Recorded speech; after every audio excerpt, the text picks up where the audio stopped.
Hey guys, this is Stacy from eatthebite.com, and today I'm making a steak salad with pickled red onions and blue cheese. Let me show you how to make it. First, we'll whip up a very quick and easy balsamic vinaigrette. I'm going to finely dice a little garlic, add it to a mason jar or small bowl, add some olive oil, balsamic vinegar, Dijon mustard, and a pinch of salt and pepper. And an optional little sprig of rosemary. We'll put the lid on, give it a shake, and we're done. So easy.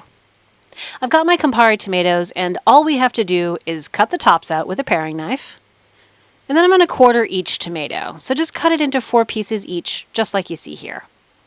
The steak. It's been kind of expensive lately, so when New York Petite Sirloin goes on sale for $4.99 a pound, you should definitely get some. I bought mine and froze it knowing I would make this salad at some point. You need to season the steak with a light coating of salt and pepper on both sides. My steaks were about 1 pound each and about 3/4 to 1 inch thick. So after you season one side, we're going to turn it over and do the same for the other. I do take one additional step here, and I turn the steak on its side and salt around the edges too. Then we'll finish it off with the pepper. And now I'm going to set these aside while I do a few more things. I've got 1 head of romaine lettuce, and I'll chop off the bottom. Then just cut across the whole head, like you see here. Next, I do rotate the pile so I can chop the opposite way and get closer to bite-sized pieces. After that, just put it all in a big bowl and set it aside for now. The day before filming, I made a new batch of Bobby Flay's fantastic pickled red onions, and I'll leave a link to that below.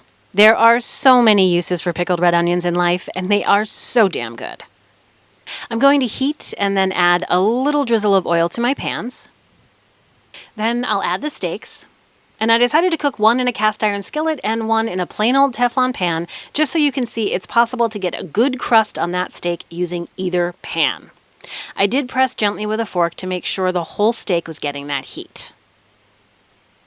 Then at the 4-minute mark, it's time to turn the steaks, and I got my crusty sear, so I am happy. After a couple more minutes, I got out my weird retro steak plate and transferred the steaks to the plate. You should let it rest at least 5, if not 10 minutes before slicing it. This is great because I've got a little more prep to do.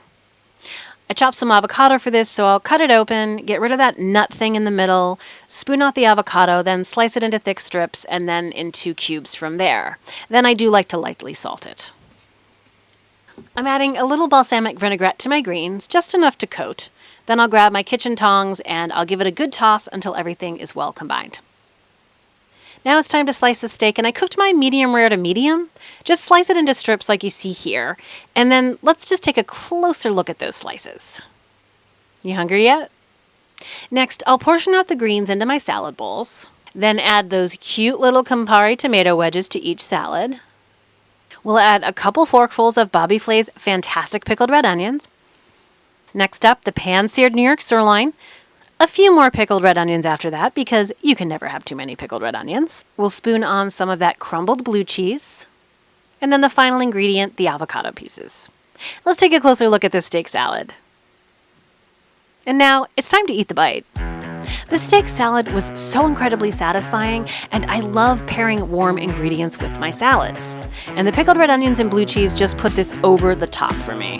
It's a great lighter dinner option, and I highly recommend you give this one a try. That's all for now.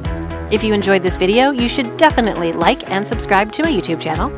And as always, you'll find this and all the printable recipes on my website at eatthebite.com. Thanks for watching, and we'll see you next time.